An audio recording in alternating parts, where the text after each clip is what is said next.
Hi అండి. Welcome to civil man YouTube channel అండి. మనమైతే టీజీపీఎస్సీ, సివిల్ ఏడబ్ల్యూఏ వాళ్ళ కోసం ఒక వీడియో సీరీస్ స్టార్ట్ చేసినామండి. ఓకే. ఈ వీడియో సీరీస్ మెయిన్ ఏంటిది? మీకు డైలీ ఒక టాస్క్ ఇస్తా అండి. ఎందుకు? ఆ టాస్క్ అనేది మీకు స్కోర్ బూస్టర్ అండి. చాలా సార్లు తెలుసు మీకు జాబ్ అనేది 1-2 మార్క్స్‌లో పోతాయి కదా!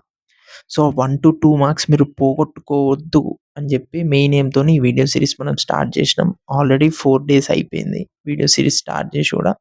సబ్స్క్రైబ్ చేసి పెట్టుకోండి. డైలీ మనం ఒక టాస్క్ ఇస్తామండి. సో దట్ మీ స్కోర్ అనేది లిటిల్‌గా బూస్ట్ అయిపోద్దనమాట. అది మెయిన్ ఎయిమ్. సబ్స్క్రైబ్ చేసి పెట్టుకోండి. మరి ఈరోజు మీకిచ్చే టాస్క్ ఏంది అంటే ఓకే. ఈరోజు నేనిచ్చే టాస్క్ ఏందంటే గివ్ ఎ మాక్. ఒక మాక్ టెస్ట్ ఇచ్చేయండి మీరు. నెక్స్ట్ 24 అవర్స్‌లో అంటే నెక్స్ట్ డే 6 వీడియో వచ్చేలోపు ఒక మాక్ టెస్ట్ ఇచ్చేయండి. నేను చెప్తున్నది జెన్యూన్‌గా మీకు హెల్ప్ అయిద్దండి. అండ్ ఈ మాక్ టెస్ట్‌లో మీకు 150కి ఎంతొస్తది చెప్పనా? 70 ఆర్ 80 మార్క్స్. లెస్ దెన్ 80 వస్తది. నేను ముందే చెప్పేస్తున్నానండి. ఎందుకంటే మీకు ఎక్స్‌పెక్టేషన్ ఉంటది. నాకు 100 రావాలి, 150 రావాలి అని. లేదు రాదు మీకు. చెప్పేస్తున్నా. ఓకే. మీరు ఆ ఎక్స్‌పెక్టేషన్‌తో రాయకండి. 70 ఆర్ 80 వస్తదనమాట. రాసేయండి. ఎందుకు? ఎందుకంటే మీకు ఒక ఎగ్జాంపుల్ ఇస్తా అండి. నేను ప్రిపేర్ అయ్యేటప్పుడు ఏమైతుండే అంటే నాకు జీటీ అనేది ఫేవరెట్ సబ్జెక్ట్ అండి. మీరు నా ఛానెల్‌లో చూడొచ్చు ఎక్కువ జీటీ వీడియోస్ ఉంటాయి. ఏం చేస్తుండే ఇది ఎక్కువ రివిజన్ చేస్తుండే. అంటే ఇది ఇప్పుడు నేను 5 టైమ్స్ రివైజ్ చేసినా అనుకోండి. నాకు స్ట్రక్చర్ అనాలిసిస్ నచ్చదండి. అస్సలెందుకో ఐ డోంట్ నో. అది కొంచెం కాంప్లెక్స్ ఉంటది ఎందుకో. ఒక్క రివిజన్ చేసేటోడిని.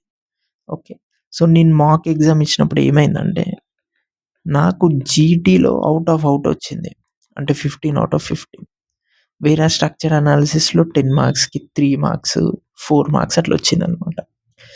ఏదైతే నాకు ఫుల్ టు ఫుల్ వచ్చిందో దాన్ని నేను 5 టైమ్స్ రివైజ్ చేయడం ఎందుకు? దీన్ని నేను 2 టైమ్స్ రివైజ్ చేస్తే చాలు గదా!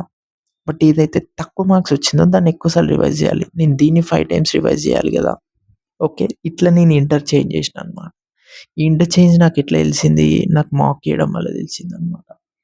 మీరు మాక్ ఇచ్చేది main aim to learn mistakes. అంతేగాని నాకు 100 వచ్చినాయి, 120 వచ్చినాయి ఏం యూజ్ ఉండదని నేను చెప్తున్నా. మీరు మాక్‌లో 150 తెచ్చుకున్నా ఏం యూజ్ ఉండదు. ఎవడు మీకు కప్ తెచ్చిపెట్టాడు. మన మన మెయిన్ ఎయిమ్ ఏంటిది? మన మెయిన్ ఎయిమ్ అనేది మిస్టేక్స్ నేర్చుకోవడం అండి.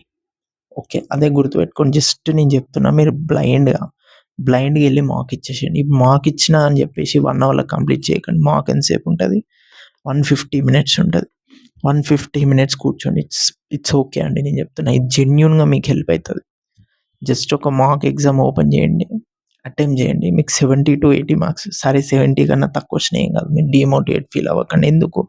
మెయిన్ ఏమైంది మీకు మిస్టేక్స్ తెలుస్తది. మీరు ఏ సబ్జెక్ట్‌లో వీక్ అని చెప్పి. ఓకే. ఒక్కసారి మాక్ ఇచ్చినాక మీరు కామెంట్‌లో కంప్లీటెడ్ అని చెప్పి మెసేజ్ చేయండి. And for more similar content you can subscribe us. Thank you.